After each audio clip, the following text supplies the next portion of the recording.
Portal is a game made to trick you, and I mean that in the best way possible. It's a game that you may not have expected to be as long or as in depth as it is. It originally released as what seemed like a side game on the Orange Box collection, and for many fans was easily overshadowed by the two Valve powerhouses, an episode of Half-Life 2 and Team Fortress 2. Without any knowledge of the game, I'm sure most people didn't expect the complexity and mechanical depth that Portal has to offer. And this deception is seen in the game's story and setting, where everything begins fairly normally with the illusion fading as you explore deeper into the facility. And yet again in another moment that I'll save for the gameplay discussion that you encounter around the halfway point. If you haven't played Portal before, then please leave this video and play it first without spoilers. It is impossible to have a bad time with this game. It's such a well-made experience from start to end, even despite being short. It's easily beaten within 2 hours, so you're not locked into a lengthy time investment while playing it. So yeah, let's talk about Portal.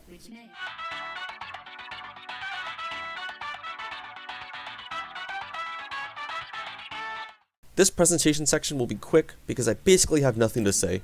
The visuals are basic and clearly convey all information required for the player. The music is an interesting thing because I didn't remember this game having any music after the first time I played it. I was more mindful of the soundtrack while revisiting it now for this video, and I gotta say, it's not too bad. The second half of the game when you're venturing through the guts of the facility is accompanied by more ambient music that sounds both calming and ominous, contributing to the feeling that not everything is as it seems. Other standouts include the credits song and the radio music at the beginning.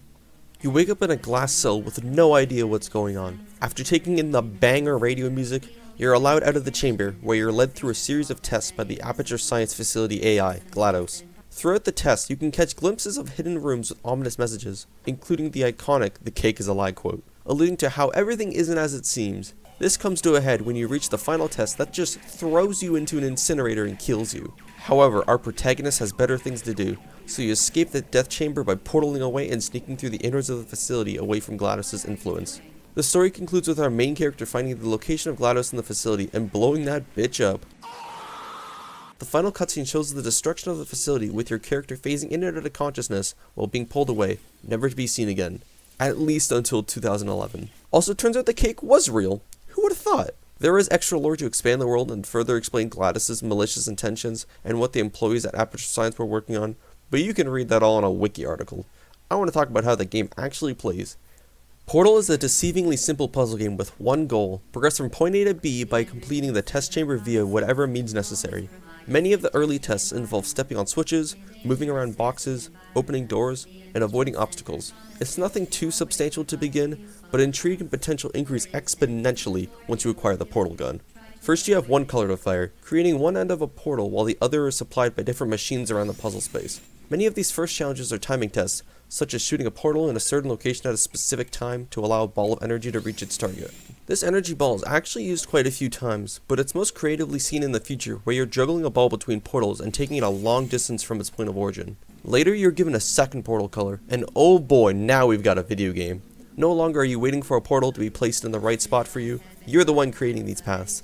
It's you that's in control of how you play, and realizing that is extremely empowering on the first playthrough. So much so that on additional runs of this game, you're just speeding through to reach that second portal upgrade to get to the real good stuff. Then you reach the point where you're dumped into an incinerator, or so you think. At this point, the game's puzzles become more focused on the environment you're exploring, rather than the immediate puzzle in front of you. There is a clear shift from trying to figure out how to reach your end goal, to instead finding where your final destination actually is. These environments are dirty factories with heavy machinery chugging in the background, and you take advantage of these moving parts to navigate the space. It's a weird thing to say, but despite how claustrophobic these areas can be, it somehow feels more open in terms of exploration. While there is just one main path of progression, there's often at least one other route, albeit a short one. Most of the puzzles in the game by this point will be sharing a few mechanics that are consistent in depth but differ in their execution. My personal favorite of these, and the one technique you're frequently reminded about in the game, is one of the fundamental conservation laws of physics, conservation of momentum. You take advantage of this physical property while moving through portals to propel yourself to new heights all the time in the game, and it's always satisfying to execute properly. Is there a high wall in your way with an opening at the top? Maybe even a large gap or two that simply can't be jumped across? Drop a couple portals around and slingshot yourself. You'll be doing this a whole lot by the end, even in the final boss fight, so you better get used to it. The only part that could be somewhat finicky is when you have to create a new portal as you're approaching the ground, as it can be difficult to gauge exactly where you'll land since you'll need to have some degree of precision to keep yourself in motion. Another prominent feature in this game that serves more as an obstacle than a mechanic are the sentry guns. These talking turrets will target you when walking in their line of sight, and are capable of outputting quite a bit of damage to you.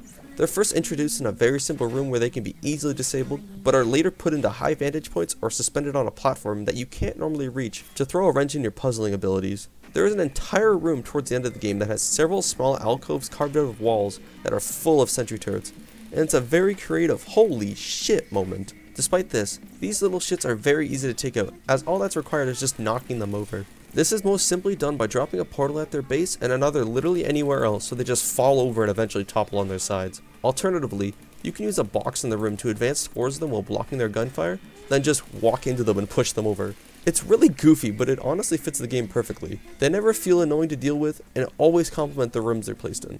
Eventually you'll reach the final boss room, which I didn't expect to exist on my first playthrough. You'll find where the GLaDOS AI has been holding up the facility, with full intention of taking her down. This is done by removing 3 prominent cores off of her body and plopping them in an incinerator. How ironic! These are knocked off by redirecting a missile with your portals to go back towards her body in the center of the room. And did I mention that you have a 5-minute timer until you're killed by the poisonous gas slowly filling the room? If you run out of time, you're killed and reset to the beginning of the fight. At least I think? Honestly, 5 minutes should be more than enough time to decipher the solution to the boss fight and execute it, and I've never had an issue beating it within the time limit. When you knock off a core, it'll be grabbed by GLaDOS and moved somewhere in the room, such as on a high platform or suspended in midair. This is where everyone's favorite law of physics comes back, and it's just as good as ever. One other notable gameplay segment includes the short test chamber where you escort a weighted companion cube to the end and throw it in an incinerator. GLaDOS will speak over the intercom about how this cube is your best friend and it'll accompany you during the full test chamber, which it does, and it's pretty clever how this one cube is used for the whole puzzle room. It even has a little heart on each of its sides. How adorable. But then you go ahead and murder this thing in an incinerator, only to get passive-aggressively reprimanded by GLaDOS.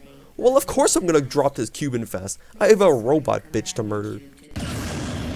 These weighted companion cubes have become a joke amongst the Portal community, high up there with the Deceptive desserts and basically anything GLaDOS says in this game. Didn't we have some fun, though? Remember when the platform was sliding into the fire pit and I said goodbye, and you were like, and then I went off, we pretended we were going to murder you. That was great. And so we've reached the end of the video, because honestly, I don't have much else to say about Portal. Everyone already knows it's good, and I don't have any real issues with it. I could ask for a longer game with more puzzles, but the existence of a sequel nullifies that criticism. I can talk about every puzzle in depth, but that's really boring and I don't feel the need to drag this video out any longer. So that's it. Portal is a great game, it's very cheap on Steam or any console store, and hell, it's even on the Switch, so you really have no reason to not play it. I guarantee you'll have a good time. Thank you for watching.